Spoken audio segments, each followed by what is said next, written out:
Bismillahirrahmanirrahim. Assalamu alaikum dear students. You are watching Easy Science with Avrat Noli. Students आज हम 10th class की physics का topic function study करेंगे। Students अगर आप ये लेक्चर गौर और तहम्मुल से सुनेंगे तो मैं आपको गारंटी देता हूँ कि आप ये तमाम डिफिनीशन समझने के बाद ख़ुद इस काबिल हो जाएंगे कि एक्सरसाइज 5.5 आप ख़ुद सॉल्व कर सकें। इससे पहले अगर आप चैनल पे नए हैं तो चैनल को सब्सक्राइब कर लें और बेल आइकन को लाजमन प्रेस कर लें ताकि हर नई आने वाली वीडियो का नोटिफिकेशन फ़ौरन आपको मिल सके। स्टूडेंट्स टॉपिक की जानिब बढ़ते हैं।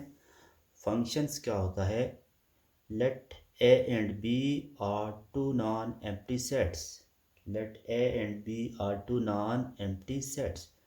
Then any binary relation, फिर कोई भी बाइनरी रिलेशन फंक्शन उस वक्त होगा। बाइनरी रिलेशन क्या होता है?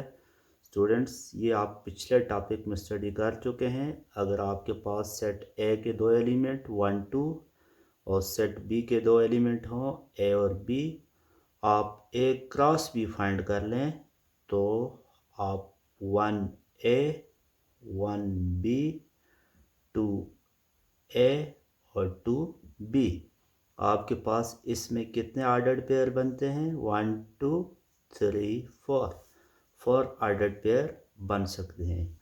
अब बाइनरी रिलेशन आपके पास कोई भी ए क्रॉस बी का सबसेट होता है। मसलन मैं एक रिलेशन लिख लूँ तो मैं ये रिलेशन लिख सकता हूँ 1a। अब 1a जो है ये इसका सबसेट है। सबसेट मीन्स ये रिलेशन जो मैंने लिखा वो ए क्रॉस बी के अंदर मौजूद है। इसी तरह मैं कोई और बाइनरी रिलेशन भी लिख सकता हूँ, R2 भी लिख सकता हूँ। इनमें से मैं सपोज करें इसको उठा लेता हूँ 2b। तो आप कितने बाइनरी रिलेशन लिख सकते हैं इसमें? ए क्रॉस बी में मीन्स ए से बी सेट के ऊपर कितने बाइनरी रिलेशन हो सकते हैं? पहले आप देखें इसके कितने एलिमेंट्स हैं 2 और इसके कितने हैं 2। तो आपके पास इसके पेयर बन सकते हैं 2 क्रॉस 2। नंबर ऑफ एलिमेंट्स दोनों सेट के मल्टीप्लाई करें तो 4। तो आपने ऑर्डर्ड पेयर कितने बनाए? 1 2 3 4 ऑर्डर्ड पेयर बना लिए। अब इसके ऊपर आप रिलेशंस कितने लिख सकते हैं? इसका फार्मूला होता है 2 की power number of pairs. Number of pairs कितने बन सकते हैं? 4। तो ये हो गया जी 2 की पावर 4 क्या होता है? 16। तो आप इसके ऊपर इस तरह 16 रिलेशन लिख सकते हैं। तो फंक्शन मेन आपका टॉपिक है। फंक्शन क्या चीज़ होती है? Let A and B are two non empty sets. A और बी दो नॉन एम्प्टी सेट हों, यानी एम्प्टी सेट नहीं होने चाहिए। एम्प्टी सेट नहीं होने चाहिए मीन्स उनके कुछ ना कुछ एलिमेंट्स होने चाहिए। देन एनी बाइनरी रिलेशन, कोई भी बाइनरी रिलेशन आपके पास फंक्शन कब होगा? When domain of a function is equal to set A. Domain किसके इक्वल होनी चाहिए? सेट ए के equal. Second one is no repetition in first element. पहले एलिमेंट को रिपीट भी नहीं होना चाहिए। पहले एलिमेंट को रिपीट भी नहीं होना चाहिए। डोमेन स्टूडेंट्स आप सेट ए को कहते हैं या first element of ordered pair. ये ऑर्डर्ड पेयर है आपके पास। ये टोटल कितने ऑर्डर्ड पेयर हैं? 1 2 3 4। इनका फर्स्ट एलिमेंट क्या है? 1 1 2 2। इसकी डोमेन लिखें तो 1 और 2 मीन्स आप दो दफ़ा नहीं लिखेंगे। 1 चूँकि दो दफ़ा है एक दफ़ा लिखेंगे। 1 2 इसकी क्या बन गई? डोमेन। तो डोमेन पहले सेट के इक्वल होनी चाहिए। और दूसरी चीज़ पहला एलिमेंट रिपीट भी नहीं होना चाहिए। इसमें तो रिपीट हो गया है ना। तो सिंबॉलिकली हमको ऐसे लिखेंगे f is a function from a to b। Symbol के तौर पे कोई जो a से b में फंक्शन हो तो उसको लिखेंगे f is a function from a to b। अब एक्सरसाइज 5.5 का फर्स्ट क्वेश्चन है आपके पास स्टूडेंट्स। उसमें आपके पास दो सेट दिए हुए हैं a और b और उसने ये रिलेशन दिया हुआ है।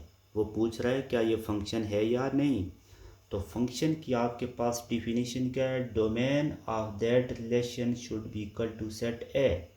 अब इसकी स्टूडेंट्स डोमेन कोई आपसे पूछे तो डोमेन आप क्या लिखेंगे, इसकी डोमेन ऑफ R1 वो ऑर्डर्ड पेयर का फर्स्ट एलिमेंट होता है। अब ऑर्डर्ड पेयर का फर्स्ट एलिमेंट क्या है, 1 2 3, 1 2 3। अब पहली आपके पास जो इसकी प्रॉपर्टी है वो आपके पास डोमेन इक्वल होनी चाहिए सेट ए के। अब ये तो सेट ए के इक्वल नहीं है, it is not equal to set ए।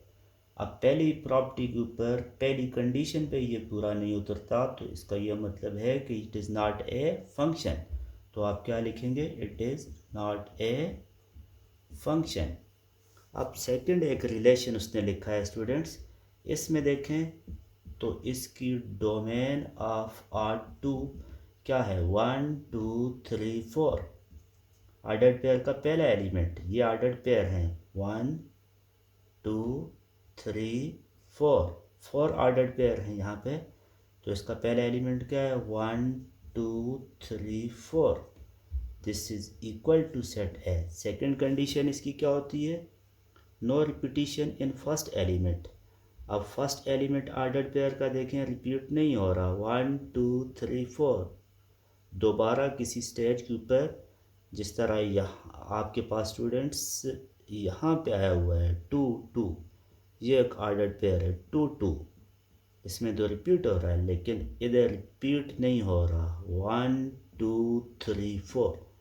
तो ये फंक्शन की डिफिनीशन के ऊपर पूरा उतरता है, तो हम ये कहेंगे इट इज़ ए फंक्शन। तो ये क्या हो गया जी, फंक्शन। थर्ड वन को देखें, इसकी डोमेन क्या है, अब आप खुद बताएं। Domain of R3 equal to 1 2 3 4, 1 2 3 4 which is equal to set A. पहली कंडीशन इसकी satisfied, no repetition in first element of ordered pair. ये ऑर्डर्ड पेयर हैं, इनका पहला एलिमेंट देखें 1 2 3 4, कोई एलिमेंट भी रिपीट नहीं हुआ, दोबारा नहीं आया, इसका मतलब it is also a function. अब स्टूडेंट्स डोमेन, रेंज और को डोमेन क्या चीज़ होती है। डोमेन सेट ए होता है, या आप कह सकते हैं first element of the ordered pair. कोई भी ऑर्डर्ड पेयर हो, जिस तरह आपके पास ये ऑर्डर्ड पेयर है, यहाँ पे इसका ये एलिमेंट, ये इसकी 1 डोमेन, इसका ये एलिमेंट इसकी 2 डोमेन, ये एक ऑर्डर्ड पेयर लिखा हुआ है 1 2 3, इसकी क्या है, डोमेन। ठीक है, तो first element of ordered pair या सेट ए को आप क्या कहते हैं, डोमेन। और रेंज क्या होती है आपके पास, second element of ordered pair. जिस तरह आपके पास एक्स वाई एक ऑर्डर्ड पेयर लिखा हुआ है, तो एक्स की वैल्यू को डोमेन, वाई की वैल्यू को रेंज कहते हैं। और एक चीज़ होती है को डोमेन। को डोमेन क्या होती है, सेट बी। सेट बी के जितने एलिमेंट्स हों उनको हम क्या नाम देते हैं, को डोमेन। अब स्टूडेंट्स अगर मैं यहाँ पे कोई ऑर्डर्ड पेयर बनाता हूँ 1 को 6 के साथ, 2 6 3 6 4 6, सब को मैंने किसके साथ मिला दिया, 6 के साथ। तो first element of ordered pair या सेट ए इसकी क्या हो जाएगी, डोमेन। अब second element of ordered pair जितने पेयर भी बनाए आपने किसके साथ बना दिए, 6 के साथ मिला दिया, तो ये इसकी हो जाएगी रेंज। और सेट बी को हम क्या नाम देंगे, को डोमेन का, इट इज़ नोन एज को डोमेन। तो ये आपका कॉन्सेप्ट क्लियर हो जाना चाहिए। आप अब आ जाते हैं काइंड्स ऑफ फंक्शन। पहली टाइप है आपके पास N2 function. N2 function students कौन सा होता है, जब range of a function is not equal to set B हो, तो ऐसे फंक्शन को N2 फंक्शन कहते हैं। जब range of a function is not equal to set B, range उस फंक्शन की सेट बी के इक्वल ना हो तो उसे क्या कहते हैं, इनटू फंक्शन। जिस तरह ये फर्स्ट क्वेश्चन में रिलेशन लिखा हुआ है आर थर्ड, इसकी कोई आपसे पूछे रेंज क्या है तो आप रेंज ऑफ आर थ्री क्या लिखेंगे, रेंज होती है सेकंड एलिमेंट, ये ऑर्डर्ड पेयर्स हैं, second element of ordered pair. Second element क्या है ऑर्डर्ड पेयर का, सिक्स सिक्स सिक्स सिक्स, तो इनका सिक्स सेकंड एलिमेंट है, तो ये इसकी क्या बन गई range, which is not equal to set B, क्योंकि सेट बी में तो आपके पास सेवन भी मौजूद है, तो इसलिए हम इसको क्या कहेंगे, हम लिखेंगे R three is a function from A to B which function, into. अब आ जाते हैं ऑन टू फंक्शन का दूसरा नाम होता है सुरजेक्टिव फंक्शन। सुरजेक्टिव फंक्शन एमसीक्यूज में ये पूछ सकते हैं, कौन सा होता है, जब range of a function equal हो जाए सेट बी के तो उसको कहते हैं ऑन टू फंक्शन। जिस तरह आपके पास क्वेश्चन वन का ये वाला पार्ट है, तो इसमें इसकी अगर आप रेंज चेक करें, आर टू की रेंज क्या होती है, second element of ordered pair, ये ऑर्डर्ड पेयर हैं, इनका सेकंड एलिमेंट देखें सिक्स सिक्स सेवन सेवन, तो ये आपके पास सिक्स और सेवन आ रहा है, सिक्स और सेवन आ रहा है, इसकी रेंज है जो इक्वल आ गई है सेट बी के, क्योंकि सेट बी में सिक्स और सेवन दो एलिमेंट्स मौजूद हैं, तो हम इसको क्या कहेंगे, R2 is a function from A to B. Which type of function? On to। तो सिम्बॉलिकली हम इसको ऐसे रिप्रेजेंट करेंगे। Third one is one one function, no repetition in second element of all ordered pair. Student जितने भी ordered pair हैं उनका second element repeat नहीं होना चाहिए। जैसे आपके पास set A one two three, set B A B C D, आपके पास एक रिलेशन यहाँ पे लिखा हुआ है जो फंक्शन है, और इसका सेकंड एलिमेंट स्टूडेंट देखें A B C, second element repeat नहीं हो रहा, तो इसको हम कहेंगे वन वन फंक्शन, क्योंकि सेकंड एलिमेंट रिपीट नहीं हो रहा। जबकि इन में देखें six six six six, second element तीन दफ़ा रिपीट हो चुका है, सिक्स सिक्स दो दफ़ा एक दफ़ा रिपीट हुआ, सेवन सेवन एक दफ़ा रिपीट हुआ, ये वन वन फंक्शन नहीं है।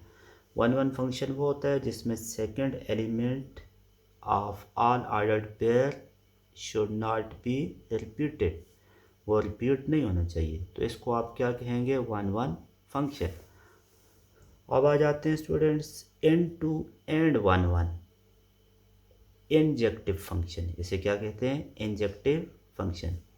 इन टू की कंडीशन क्या होती है, range of F is not equal to, range of a function is not equal to set B, और वन वन की कंडीशन क्या होती है, no repetition, no repetition in second element, second element repeat भी ना हो। जब ये दोनों कंडीशन पे पूरा उतरता हो तो उसका नाम होता है इन टू एंड वन वन, या उसका नाम है इंजेक्टिव फंक्शन। मैं आपको इसकी एग्जांपल देता हूँ। जैसे आपके पास सेट ए के element one two three, set B के element A B C D, आपने इनके ऑर्डर्ड पेयर बनाए one A to B three C. पहली बात तो ये है कि रेंज, इसकी रेंज आपके पास A B C set B के इक्वल नहीं है, क्योंकि सेट बी का डी जो है उसके साथ कोई एलिमेंट पेयर नहीं किया हुआ। No repetition and second element, आपने सेकंड एलिमेंट रिपीट भी नहीं किया, क्योंकि आपने वन को ए से, टू को बी से, थ्री को सी से एक एक दफ़ा मिला दिया, तो इसको आप कहेंगे इन टू वन वन, या इसका दूसरा नाम एमसीक्यूज में आ सकता है इंजेक्टिव फंक्शन। कौन सा होता है तो आपको ये पता होना चाहिए।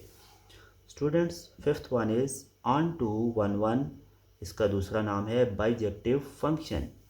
जब बोथ कंडीशंस आपके पास सेटिस्फाई हों, पहली ऑन टू की, that is range of a function is equal to set B, range set B के इक्वल होनी चाहिए। और दूसरी अगेन वही वन वन के लिए क्या होती है, no repetition in second element, no repetition in second element, second element repeat भी नहीं होना चाहिए। पहली चीज़, range of a function is equal to set P. अब मैं स्टूडेंट्स ये देखें, यहाँ से इसको मिटा दूँ, अब कोई आपसे पूछे इनकी रेंज क्या है, तो आप इसकी रेंज क्या देखेंगे, ऑर्डर्ड पेयर का सेकंड एलिमेंट। ऑर्डर्ड पेयर आपके पास है 1a 2b 3c, 1a 2b 3c, इनका सेकंड एलिमेंट क्या, abc, ये आपके पास abc। पहली कंडीशन सेटिस्फाई होगी, रेंज सेट बी के एलिमेंट्स के इक्वल हो गई, और no repetition in second element of ordered pair, ordered pair का सेकंड एलिमेंट रिपीट भी नहीं हो रहा, तो ऐसे फंक्शन को क्या कहते हैं, ऑन टू वन वन, या इसका दूसरा नाम होता है बाइजेक्टिव फंक्शन। लास्ट टॉपिक है आपका one one correspondence. Students, one one correspondence और वन वन फंक्शन में डिफरेंस क्या होता है। वन वन क्रॉसपॉन्डेंस में स्टूडेंट्स